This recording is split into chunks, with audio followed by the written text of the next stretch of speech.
Today we are on the square in Lawrenceville. We're going to take a look at the new office.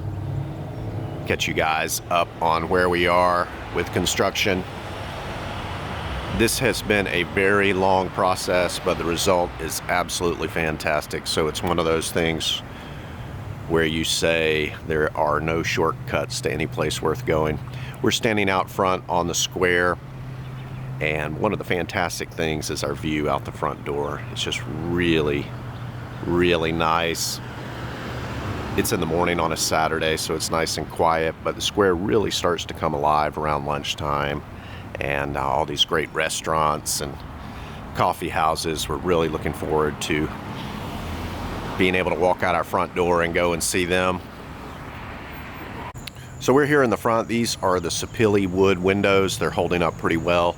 About a year ago, we re-stained and finished them, and I think I've finally figured out the right finish.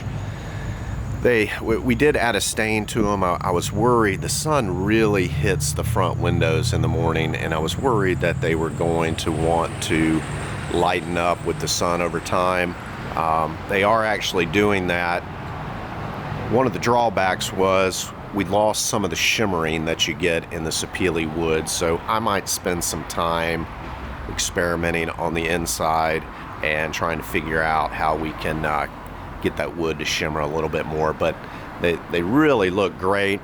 If you take and look at the bottom sill, that is actually copper, and we took those off the old windows. That's 100-year-old copper. It's extremely thick, and it really looks great. That was about all we could salvage, was to use it for the sills. The copper was on the top. Of course, in the front here, we've got all the old hardware. There are some numbers on it from 1932, so the front door lock is about 100 years old, and the kick plates. We've got our Latin epigram that we carved into the wood. Really great. You guys can read about that on the website, the significance of it. And then we've got our binary code. I hit a Shakespeare quote in this binary code, and actually Ben from Local Republic deciphered it. It was pretty neat. I saw him on the street, and so he took the time to figure that out. So it's ones and zeros that represent letters, and if you guys want to take the time, you can figure that out too. So yeah, we got the front doors. This is we call it our cast red. It's one of our signature colors. Got all the old hardware back on the door. Really turned out nice. See here the old closer, and then this mechanism that they use to latch and unlatch the doors. You got one on the top and the bottom, and then over here we have the old door sill. And so been working on that, refinished it a little bit. The floors inside are not quite done, so when the guys come back and they refinish the floors, they're going to refinish the sill as well, and then we'll get that back up front. So the front of the building is really fairly original to what it was. If you guys remember, there was an addition at some point, and you can see the difference in the brick right here. So this is some newer brick. I would guess at some point in the 1950s they added the front, and we'll take a look in the back. I'll show you guys where they added onto the back as well and did a little bit of an expansion. But the brick on the right here is the really old brick that Lawrenceville's known for, and this brick has a big problem with dusting. And what that is the brick just wants to fall apart. There's a lot of different stories to why that happened. I've heard that there's not enough fly ash in it, and I've also heard they weren't fired at a high enough rate, that they were just made in local molds. You used to just go out to the fields, you'd dig up this clay, you'd stuff it in these old wood molds. I've actually got one that we're going to bring up here to the office to show people, and then the thought was that they just let it air dry and that they weren't necessarily fired. The brick right here for this infill used to be able to walk in between Mr. Wilson's old stores. So he had this store, the one next door to it, which is the florist, and then the one further down, which is the restaurant. And you could walk between all three of these stores, and there was a big opening here and a smaller opening in the back. And what we did when they constructed the coffee house in the front of the square, they opened up some of their old walls, and we were able to get this brick, and it really looks fantastic. You can see some of the old paint and different markings that were on it, so we infilled with that brick. Over here is actually from 1899, and if you guys remember from the stories that this was originally an alleyway, and our thinking with the design was passing through from the front to the back. So you can see all the way from the front where the stripe, we've got a walnut stripe that's going to be in the floor, and it lines up with the center of this window. So you'll be able to press your face up against the glass, look right down the stripe through the stairs, and it lines up with the slit window in the back. So that's continuing that passing through of this being once an alleyway, and then it was sort of a comment on the temporal nature of what we do as architects. We extended that theory to the columns as well. This has become a little bit of a signature element for us. We do these double channel columns, and where you can see through those. And the steel guy did a fantastic job lining these up. You see if I can get it in the camera. Yeah, you can see right through each of these columns all the way to the back. It's really a fantastic, there we go, fantastic experience. So the wood floor, that's what we've been waiting on. If you guys remember, this is heart pine. And heart pine is no longer available. It was such a popular wood for building about 100 years ago that we completely decimated all of the old trees, and there's only 2 to 3% of the trees actually left here in the United States. But what was great about heart pine is that it grew slowly over time, and we'll find a board here and I'll show it to you.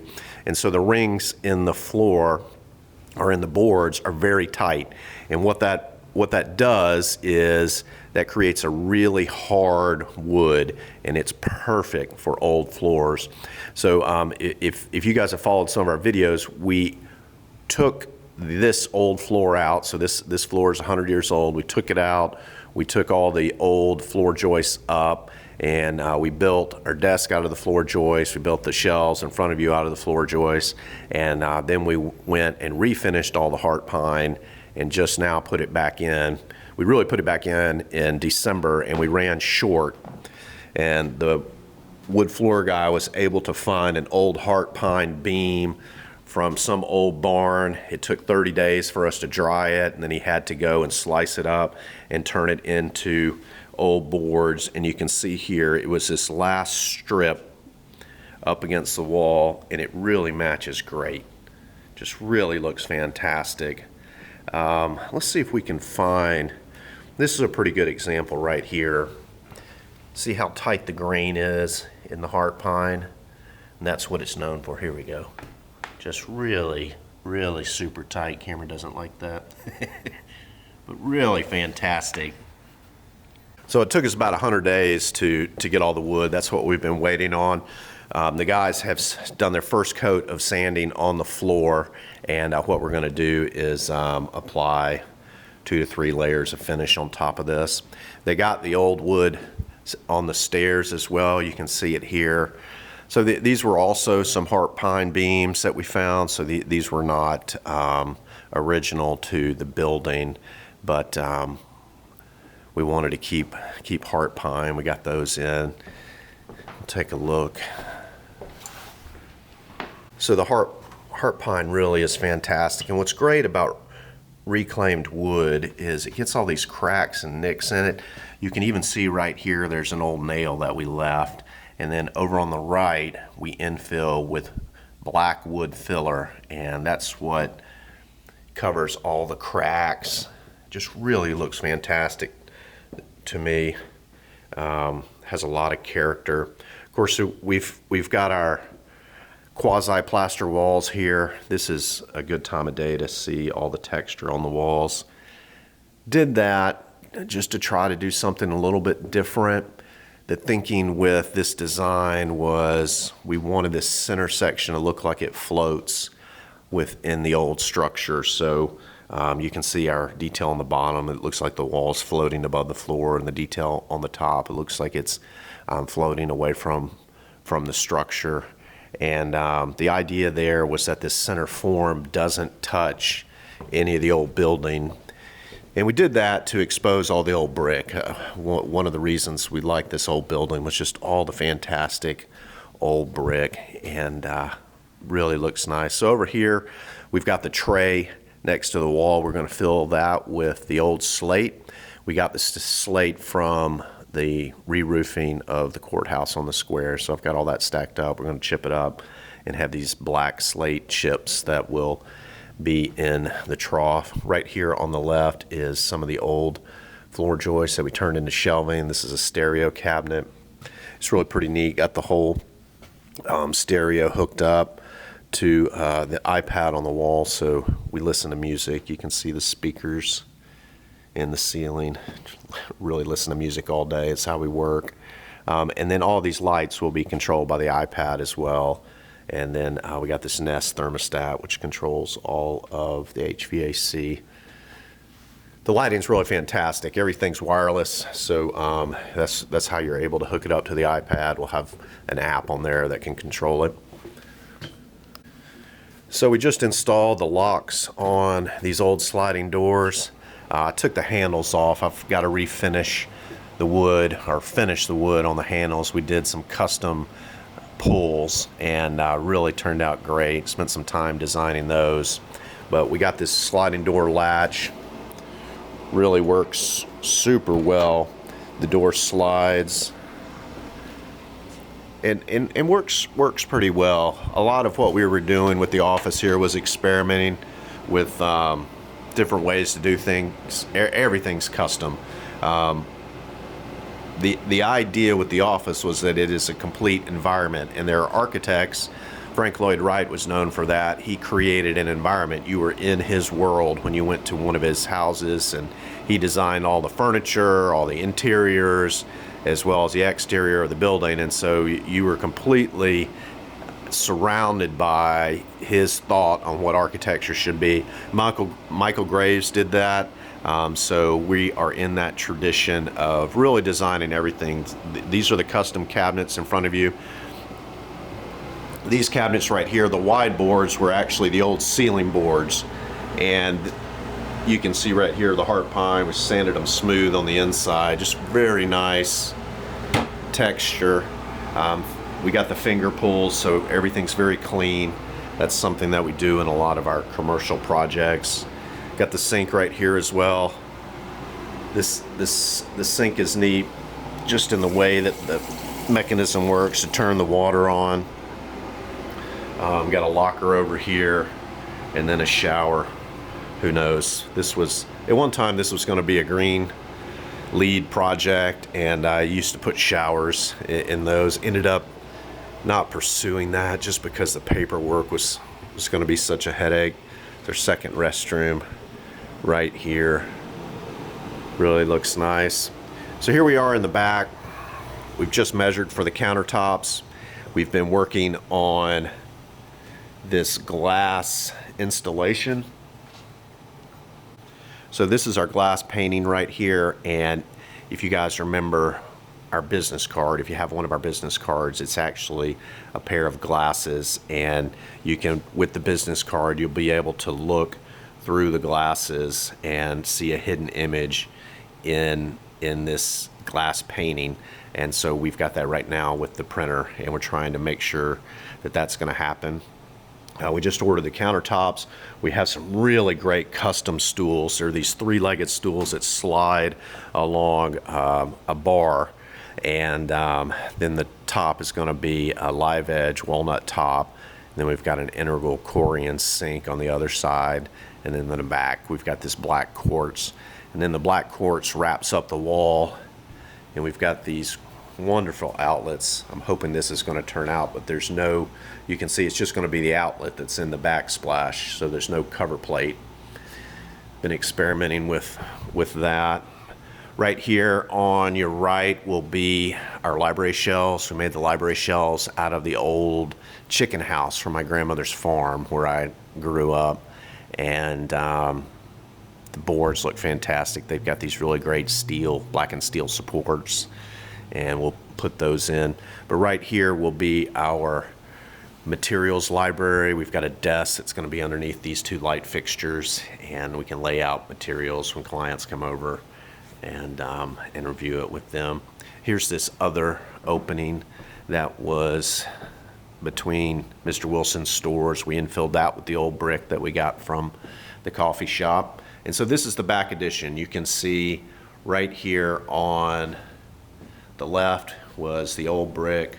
On the right is the newer brick addition from sometime in the 50s. There's actually a chimney right there where I think that's where we have some water leaking. We're going to cap that off, and hopefully that should solve that. And then right on the very upper right, you see where an old window was, and we infilled that window. So at one time, my guess was that window opened up, and the florist must have also done an expansion out the back. We've got these fixtures. It's funny how they look sort of thick to me, which I think is okay. But in our Hickory Flat library, we just did some super thin ones. Over here on the left, we're going to paint the interior of our stair, the signature cast blue that we got from Michael Graves. We've got to put the end of the stainless steel piece on that. And then you look out onto the back courtyard, and this is a Charleston style protected courtyard. Really looks great. And they finished the fountain yesterday. I haven't seen it turned on yet. I think we got to do some tweaking. So the fountain, this is our Scarpa fountain right here. We have some comments on just architectural history. This is our postmodern tube, what original and copy means. And so got a little comment with Scarpa's fountain right there. We ended up making it out of a 3D model. We scanned that in, and then that's what created the form to cast the stainless steel. Here in the back, we'll have a stainless steel sheet underneath this back canopy. This is our back door. You'll have some credentials, so you'll be able to buzz, and we can let you in. These are the stairs up to the upper deck right there. This is all Ipe wood. I'm going to be interested to see how it ages over time. So here's the back courtyard. We've got an upper pond and a lower pond, and water will flow through this center scupper, which lines up on that axis. We've got some old tile that we're going to put down. It's in a grid pattern right here. And if you guys remember, this is derived from Marcel Duchamp at Tandonnet, and you'll look through some goggles, these old goggles that I've got that we're going to mount right here in the back wall. And this will be kind of an art installation. You'll look through and you'll be able to see the glass painting. Up here we've got the